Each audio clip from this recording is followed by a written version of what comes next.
Whenever you think of art, you may think of the Mona Lisa, the Starry Night, paintings made from watercolor, from oil, from pastel. But I'm here with Mr. Rathin Burman, someone who's redefining what we think about art today. So, can you explain your art style to the people watching and what inspired you to create art in this particular way? Um, Art is always inspired by your surrounding, whatever style you develop. That's more like it's a series of factors. It was, I mean, the way you have been trained, and then the way you are seeing your surrounding.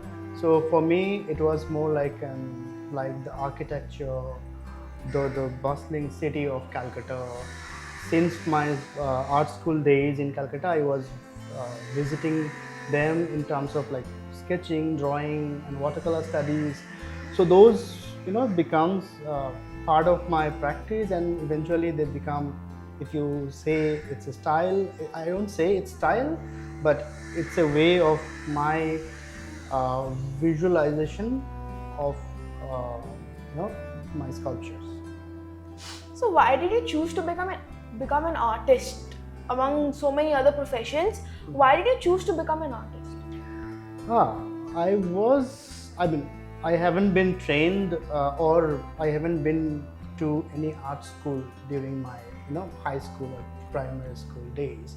I learned about art schools only when I, came to Agartala in Tripura to study engineering. And then I learned about art college, and I was kind of fascinated by that. And then I started learning from the peers of that school during my time in engineering college. And after finishing my engineering degree, I then joined to art school. Yeah, so it's very very fascinating story for me, how to if I say breaking the kind of aspirations your parents have toward you. In my time, it was very prominent, and it happened to my family as well. So yeah, first it was like to break through this thing and then come to art school. Then I kind of enjoyed every moment I studied and practicing.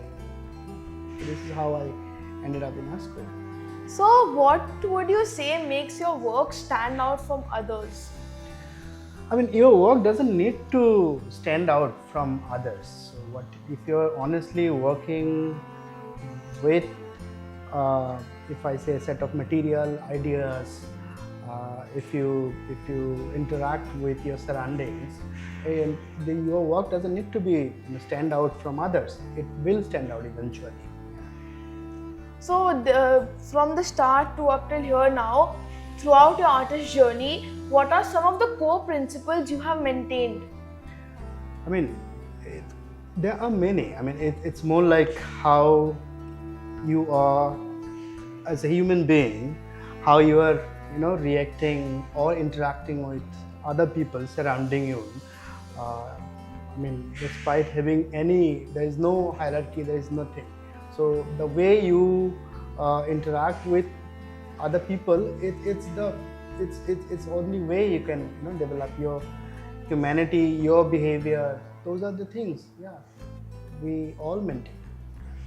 So, out of all the artworks you've created now, what is your most memorable one?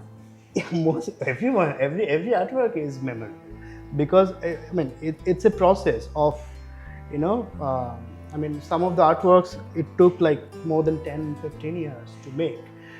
It's not the making in the material process, but also I mean some of the interaction I had like 10 years back, like it is more than a decade back, and then suddenly you realize that thing, and then you had the idea, and then you have a visual form in your mind, then you transform that idea into a visual form through material, through the process you're working. So every work has significant in my practice, so it's very difficult to say which work is favorite in that sense. So, what do you think about the role of artificial intelligence in the field of art? Artificial intelligence gathers whatever data available to the internet network, so they can gather that, and it's making, I mean, somewhat new images, but it's by whatever data they have in the storage. So if you, I mean, if you do, I mean, it's more like if you are applying for something like a municipality application and all these things, so that artificial intelligence can do, but they don't have emotion like we have. We have an emotional, like I have a personal history of this morning, last night. You do have. So all these emotions, artificial doesn't have that we have. So yeah, I don't think the technology will come to that space that emotion and everything can be put. I mean, if artificial intelligence can be put, that is also information, put to him, put to, I mean, the machine. So yeah. So, what inspired you to become an artist? As I told you, it's a very spontaneous thing for me. It's not that I was aiming to become an artist. So after finishing my school in a small village in Tripura, I went to engineering school. That was my best goal. And then when I studied engineering, and during that time I met some of the students from art school, and then I learned painting, drawing, sketching from them. And then I decided to become an artist. So to become an artist, you have to study in art school. It's more like a formal study. So I finished one type of academics and then joined art school. So it's a very spontaneous thing. So, how did you decide to build on a very architectural scope? You could have also made it in oil paintings or whatever. Yeah. So, why did you decide to make art but as sculptures? So I studied mechanical engineering. So in my, I mean, if I say that engineering study it has a very schematic process. It's like how machine works, how many mechanisms work. So I have a set of drawing skill.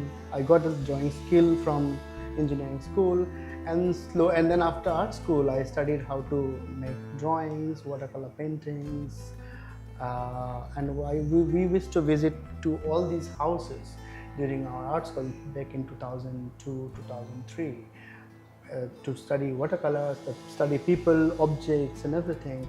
That slowly I got interested in architectural. It's not architecture, I'm inspired from architecture, but what inside this sculpture looks like architecture. So it's just the skin of an architecture, but the idea is not architecture, but it's the people living there, their life, how they are interacting with this particular space, their history of migration, how they ended up in these houses, multiple families living there. So each of them has a different notion toward that house. Same architecture. So it's not studying architecture, rather it's studying the inhabitants people are having there. So the reconciliation each family has between themselves in terms of many, like food, culture and everything. So how people celebrate within a box, if you say. So, what is one stereotype about becoming an artist that you wish you can abolish, and what you're working towards to abolish? There is no stereotype of becoming an artist. So since becoming an artist, it's not like engineering or mathematics. If you are doing a degree in mathematics, there are certain set of syllabus, certain sort of course, all these methods and mechanisms you have to follow. In art school, there is no such thing. There are some academics, but each art school has different set of academies. Like RBU has a different sort of thing. Government Art College, it has a different sort of notion toward academies. If you go to Baroda, NSU Baroda or Shantiniketan Kala Bhavan, they have a different sort of thing. So there is no fixed thing you can look at. So hence there is no stereotype. So you have to go through in any of the. It doesn't need to be go to an art school either. I mean, if you are a journalist, you can be an artist. If you are a literature, you study literature, you can be also an artist. So there is no stereotype. So finally, if there's one message you would like to share to our viewers or aspiring artists, what would it be? I mean, do things honestly. There are a lot of, lot of stories, lot of things to look at in your surrounding.